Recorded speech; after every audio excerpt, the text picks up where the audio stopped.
Hi, this is Travis with Comics Limited. I'm doing a top five tag video. To join in with what Alex the Comic Hoarder started a few days ago.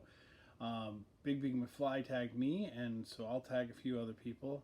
Um, Probably don't know right off the top of my head the names of the people I'm going to tag because I'm new to the this whole group. I might tag Big Big back because he's like one of my best friends. Speaking of which, anyway, let me go ahead and you should check out any of his videos. They're fun. They're interesting. This I'm not doing my top five. I'm going to be doing comics that are the top five most significant comics to me. And the reason why they're significant is not necessarily because of their value, but more so because of where they land in my comic history and what I would say how I connect with comic books from way back when. I mean, there are significant books that were bought by people and given to me. These are some of the ones that would be like my first. So, X Factor 14, great Walt Simonson cover. It's the first comic book I ever bought at a spinner rack. Now, you'll notice that it is not a newsstand copy, so it's not the one I bought. Clearly, it's one I have picked up later on in life. Next one is also very similar to that. It's X-Men, Uncanny X-Men number 219, Brett Blevins cover. It's when Havoc joins the X-Men. This particular book, again, not the newsstand. This isn't the one I originally bought. But it was one of the first comic books I ever bought, and there was a spinner rack at this local gas station that's still there, and the spinner rack's not there, but the gas station's still there. And that's where I used to ride my bike to go pick up my comic books or buy my comic books until I found out that you could have a comic book shelf where they would hold comic books for you and you'd get special stuff, and it was cool. Anyway, so this will be the first comic book I ever traded for. I don't even remember what I traded Brian for on this, but Brian traded me a Uncanny X-Men 175. It's a Dark Phoenix cover, but it's not actually the Dark Phoenix. This is actually Madeline Pryor. But this is significant because it was the first comic book I ever traded with anybody. Again, that's not the comic book that I traded.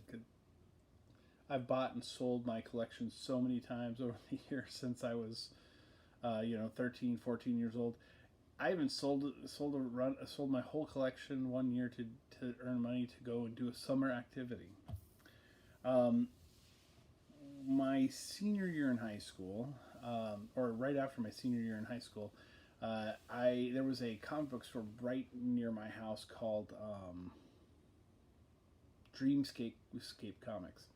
And at Dreamscape, the proprietor and I became pretty good friends for a while there.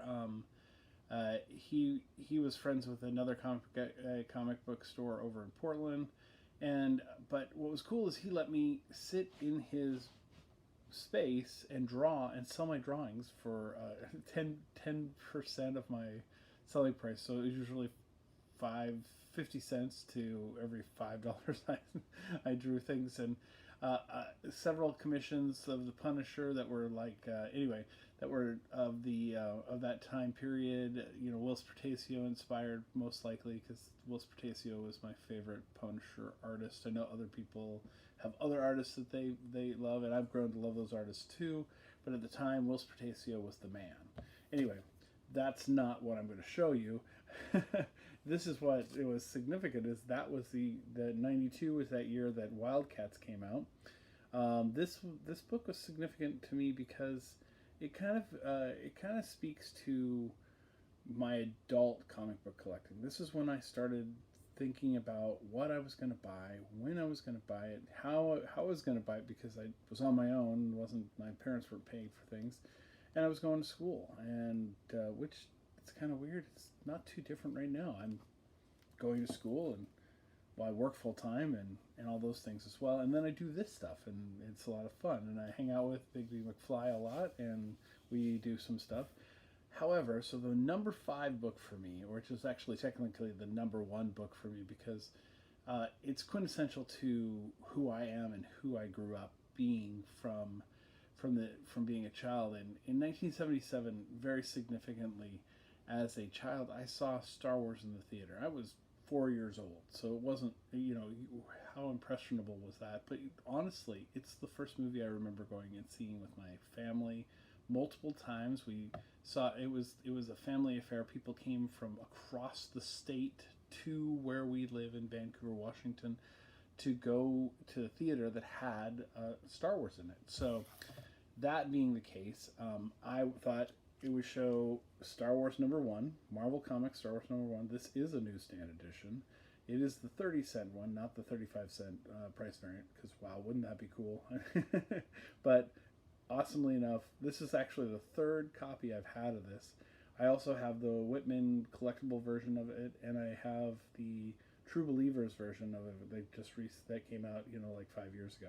Well, anyway, so Star Wars #1 being Star Wars, and that's kind of how my geekdom, nerddom, whatever you want to call it, started. I mean, because I was obsessed with being Luke Skywalker. I wanted to be Luke Skywalker. It was going to be Luke Skywalker for Christmas, for Halloween. I was going to be Luke Skywalker and save the galaxy.